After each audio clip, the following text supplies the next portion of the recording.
Bonjour à toutes et tous, ici Marine Tournelier, secrétaire nationale des écologistes. J'étais en réunion de la direction de notre mouvement, juste en bas là dans notre local, depuis ce matin. Et comme nous venons d'apprendre la nomination de Monsieur Barnier au poste de Premier ministre, il me semblait logique d'interrompre un peu les choses pour vous faire une petite réaction vidéo. Premièrement, pour vous dire, je sais pas moi, le premier mot qui me vient, c'est de qui se moque-t-on. Enfin, c'est un vrai scandale. On dit souvent que les plaisanteries les plus courtes sont les meilleures. Non seulement celle-là a été longue, beaucoup trop longue. On a quand même voté il y a 60 jours.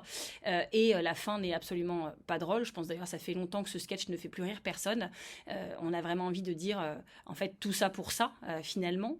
Et donc, je vais le dire calmement, mais je pense qu'il faut le dire quand même et que c'est important de poser la gravité des choses. Ce qui vient de se passer en France pendant 60 jours, jusqu'à ce dénouement aujourd'hui qui n'est en fait que le début d'un nouvel épisode, si ça s'était passé n'importe où en Europe, on aurait trouvé ça déplorable sur le plan démocratique. Si un président illibéral d'extrême droite avait eu un comportement similaire, de refuser de nommer un gouvernement, de tout faire pour ne pas reconnaître le résultat des élections, on aurait crié au scandale démocratique. Mais là, ça se passe ici et maintenant dans notre pays. Et c'est l'histoire politique finalement de notre pays qui s'écrit jour après jour, depuis des semaines, une histoire inédite, des pages qui vraiment resteront dans les mémoires collectives. Et cette histoire inédite prend une tournure extrêmement préoccupant, je le dis. Je veux qu'on mesure ça, je veux qu'on mesure dans quoi nous voulons basculer, quel précédent ça pose, quel message ça envoie aux Françaises et aux Français qui n'avaient jamais été aussi nombreux le 30 juin et le 7 juillet dernier à se déplacer pour aller voter depuis les années 80. S'ils sont allés voter, c'est parce qu'ils pensaient que ce bulletin de vote-là aurait plus de sens que les autres, parce qu'ils avaient peur de Bardella à Matignon et parce que ce qui a rassemblé toute une partie du pays, c'était aussi le fait de vouloir faire un front républicain. C'est ce qui a réuni quelque part, difficilement pour certains, et franchement, on se rappelle quand même avoir dû expliquer ça à la moitié du gouvernement démissionnaire, que c'était quand même un principe fondamental de la République et qu'il y avait l'extrême droite d'un côté et les autres de l'autre. Ça a quand même rassemblé une partie de l'arc politique. Et aujourd'hui, on est à l'aboutissement en fait avec la nomination de Barnier, du fait que le président de la République a envoyé valser ce fonds républicain, n'a fait que faire les yeux doux à l'extrême droite, dont il fallait obtenir une non-censure du gouvernement, a été cherché toujours plus à droite sur l'arc politique, dans une famille politique, les Républicains, qui usurpe son nom. Parce que quand on est républicain, on fait la différence entre l'extrême droite et les autres, et c'est ce que ce parti, clairement, a lamentablement échoué à faire en juin et en juillet dernier. Alors, vous l'avez compris, je suis calme, mais je le dis posément, mais je suis extrêmement inquiète de ce qui vient de se passer. Je voulais avoir un petit mot parce que j'imagine que pour des tas de personnes qui ont voté pour nous, ou qui l'ont peut-être pas fait, mais qui étaient contents de nous voir arriver en tête, de se dire que ça allait changer les choses pour leur quotidien, que ça allait changer les choses pour leur lendemain aussi, pour leurs enfants, pour les générations futures, que enfin ils auraient de la justice environnementale et de la justice sociale, et que surtout ils auraient un changement de méthode dans la politique, un respect des corps intermédiaires, un respect des syndicats, un respect du dialogue social, un respect des électeurs, un respect des manifestants, quoi qu'ils disent, qu'on les écoute, un respect du Parlement, des méthodes de travail plus collaboratives, moins verticales, moins brutales, moins de mépris en fait tout simplement.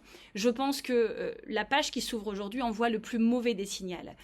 Je veux vous dire aussi qu'on le sait, Emmanuel Macron, depuis des semaines, a fait de l'obstruction. Son but était de ne pas avoir à changer sa politique. Et là, non seulement le cap ne va pas changer, mais avec M. Barnier, quand on connaît ses antécédents, le principal risque est même que ce cap s'intensifie au détriment des plus précaires, au détriment de la planète, au détriment de la situation démocratique de ce pays qu'on essayait au nouveau Front populaire de réparer. Alors, je voulais terminer ce message en remerciant énormément Lucie Castet du choix courageux qu'elle a fait d'accepter d'être notre candidate commune à Matignon, de vous dire que dans des moments aussi tragiques de l'histoire, on voit les choses, on se rappelle les choses. Les gens qui s'honorent, les gens qui se déshonorent, j'ai toute une liste, mais il y a des gens qui s'honorent et Lucie Castet en fait partie.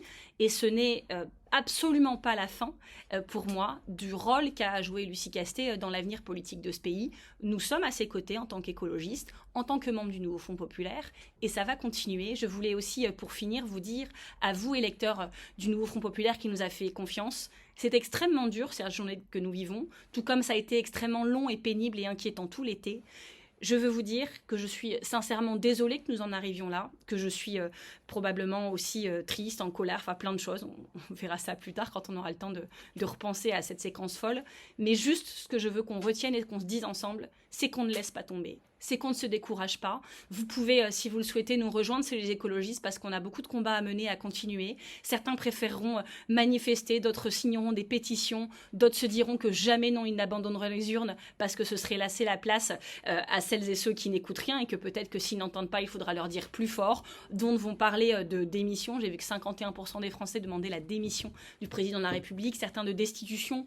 Il y aura 1000 manières de répondre à la violence politique de ce que nous venons de vivre et votre réaction sera légitime parce qu'elle sera la vôtre. C'est tellement brutal ce que nous vivons après ces espoirs que nous avons fait vivre ensemble, après ce programme que nous avons écrit, après la victoire que nous avons gagnée ensemble, que l'on devait maintenant concrétiser pour changer votre vie vraiment.